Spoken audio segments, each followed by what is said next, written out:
हमले में fighter jets तबाह हुए हैं। 2 फाइटर जेट्स इजराइल के तबाह होने की जानकारी है।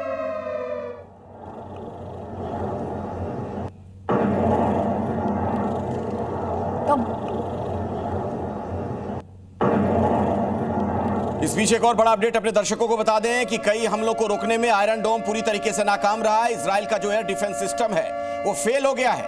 कई जगहों पर ईरान के सटीक हमले सफल हुए हैं और इजराइल के लिए जाहिर तौर पर यह एक बड़ी चिंता की बात है। अभी का यह बड़ा अपडेट, इजराइल का एयर डिफेंस सिस्टम फेल नजर आया। तो कई हमले रोकने में आयरन डोम नाकाम रहा है और यही वजह है कि जब ये एयर डिफेंस सिस्टम फेल हुआ तो सीधी ये मिसाइलें रिहायशी इलाकों में गिरी हैं। कितना नुकसान हुआ है इसके बारे में कोई जानकारी नहीं है, लेकिन इन सब के बीच में ये बड़ी जानकारी आपको दे रहे हैं। तो मिडिल ईस्ट में कल कयामत की रात नजर आई, क्योंकि ईरान ने इजराइल पर अब तक का सबसे बड़ा ये हमला कर दिया है।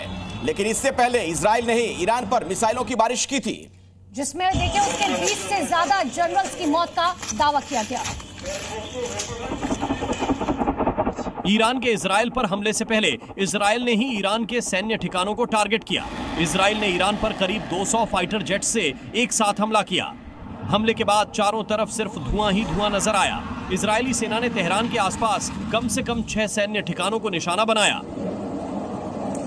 इजराइल ने ईरान के परमाणु ठिकानों के निशाना बनाते हुए हमला किया, जिसकी पुष्टि ईरान और इजराइल दोनों देशों ने की। इजराइल ने ईरान पर 300 से ज्यादा हमले किए। सूत्रों के मुताबिक इस हमले में ईरान के 20 से ज्यादा टॉप जनरल मारे गए। कई रिवॉल्यूशनरी गार्ड ठिकाने तबाह कर दिए गए। इजराइल ने जिन इलाकों को टारगेट किया वहां कई इमारतें मलबे में तब्दील हो गई, कई गाड़ियां पूरी तरह क्षतिग्रस्त हो गई। यह हमला कितना खतरनाक था, इसका अंदाजा आप इन तस्वीरों को देखकर लगा सकते हैं। हमले के बाद पूरा इलाका धुएं से भर गया, हर तरफ अफरा तफरी मच गई। दरअसल इजराइल को खुफिया जानकारी मिली थी कि ईरान परमाणु हथियार बनाने के बहुत ज्यादा करीब था, इसीलिए इजराइल ने ईरान पर हमला किया। इजराइल की इस कार्रवाई से अंतर्राष्ट्रीय स्तर पर हड़कंप मचा हुआ है। संयुक्त राष्ट्र से लेकर अमेरिका तक हर जगह चिंता। क्या ये तीसरे विश्व युद्ध की आहट है? तो यह आज सुबह की सबसे बड़ी खबर है, जिस पर जी न्यूज की नजर लगातार बनी हुई है। खास मेहमानों का पूरा पैनल हमारे साथ मौजूद है, उनसे हम बातचीत का सिलसिला आप शुरू करते हैं और ये जो हालात है इसको समझने का प्रयास भी करते हैं। मेजर जनरल रिटायर्ड संजय सोई साहब भी हमारे साथ डिफेंस एक्सपर्ट के तौर पर मौजूद हैं। ये जो पूरा डेवलपमेंट है उसको आप कैसे देख रहे हैं? ये जो हालात है, क्या लग रहा है कि बारूद की ढेर पर पूरी दुनिया सुलग रही है? शक नहीं है अखिलेश जी, मैं इस समय में बल्कि अमेरिका से बात कर रहा हूं और जो पहले ही रशिया यूक्रेन चल रहा था, पहले इजराइल के साथ हमास, हिजबुल्ला, हूथी ये जंग चल रही थी, रेड सी में आए दिन हमले हो रहे थे और ईरान जब एक बड़े देश पर इस प्रकार से हमला होता है तो एक उसका अलग अर्थ निकलता है, इसमें कोई शक नहीं है। और लेकिन इजराइल ने जिस प्रकार से बातचीत कही है, जिस प्रकार से उनके प्रधानमंत्री ने कहा है कि ईरान अगर न्यूक्लियर पावर बन जाता है, अगर परमाणु शक्ति बन जाता है तो ये इजराइल के लिए बहुत बड़ा खतरा था, बाकी देशों के लिए बहुत बड़ा खतरा था। ये जस्टिफाई करते हुए उन्होंने पहले भी कई बार ईरान के न्यूक्लियर प्रोग्राम को खत्म किया है, उनके साइंटिस्ट को मारा है या कभी उनके न्यूक्लियर प्रोग्राम में वायरस डाला है। इस बार उन्होंने फिजिकल अटैक करके पूरी लड़ाई जो है वो परमाणु हमले को लेकर, परमाणु बम को लेकर, पूरी लड़ाई एटॉमिक बम को लेकर है। लेकिन इन सबके बीच में मयंक चौबे साहब, मैं आपसे एक बात समझना चाह रही हूं, क्योंकि अभी ईरान के जो विदेश मंत्रालय है उसकी तरफ से बयान दिया गया कि बातचीत बेकार है। क्या ये समझ लिया जाए कि अब ईरान जो है वो एक राउंड टेबल पर बैठकर बातचीत करने के लिए बिल्कुल तैयार नहीं है? वो सीधा अब ये चाहता है कि देखिए हम इजराइल पर हमला कर ही दे, अब कोई बातचीत नहीं होगी। अनुपम जी, आपको याद होगा कि ओमान ने मध्यस्थता की बात की थी और 14 तारीख यानी आज का दिन मुकर्रर किया था यूएसए ने कि हम नेगोशिएटिंग टेबल पर जाएंगे। ईरान ने कहा था कि हम 12 तारीख को बातचीत करेंगे। तो जैसे दो छोटे बच्चे लड़ते हैं उस प्रकार से ये दो बड़े देश लड़ रहे थे कि हम नेगोशिएटिंग टेबल पर आखिर कब जाएंगे। तो इनके बीच में उस समय भी कोई सुलह सफाई नहीं हो पाई थी।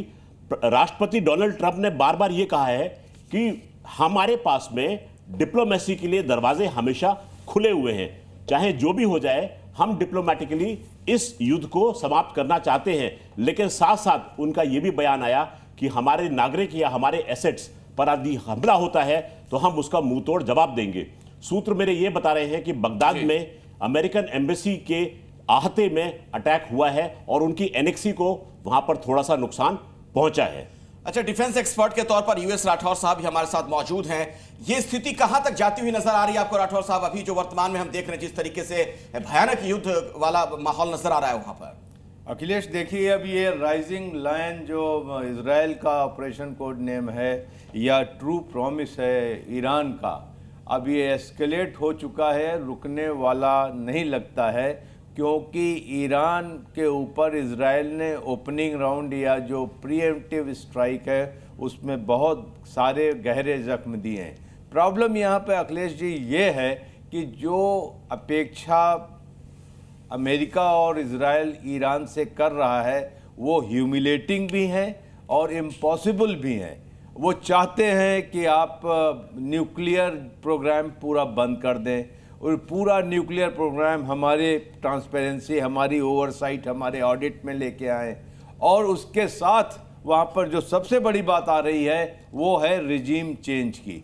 वहाँ पर लोगों को थोड़ी सी भनक लगी है कि ईरानी जनता निकलना चाहती है इस रिजीम से, और इसलिए वहाँ रिजीम चेंज की भी बात हो रही है। तो ये जो ओपनिंग राउंड है ये रुकने वाला नहीं है। आप देखें मिडिल ईस्ट के अंदर में हमास, सीरिया चल ही रहा था, अभी आपको ईरान और इजराइल दिख रहा है, और ये बड़ा होगा। एक ही खुदा का शुक्र है, बिल्कुल राठौर साहब, भगवान का संजय शुक्र है, सोई साहब भी मेरे साथ अनुपमा जी, एक कि डिस्टेंस ज्यादा है इजराइल और ईरान के बीच में, लैंड बॉर्डर्स नहीं, ये युद्ध और भी भयावह हो जाता, लेकिन इस डिस्टेंस की वजह से आप पाएंगे स्टैंड ऑफ अटैक बहुत भीषण होने वाला। बिल्कुल।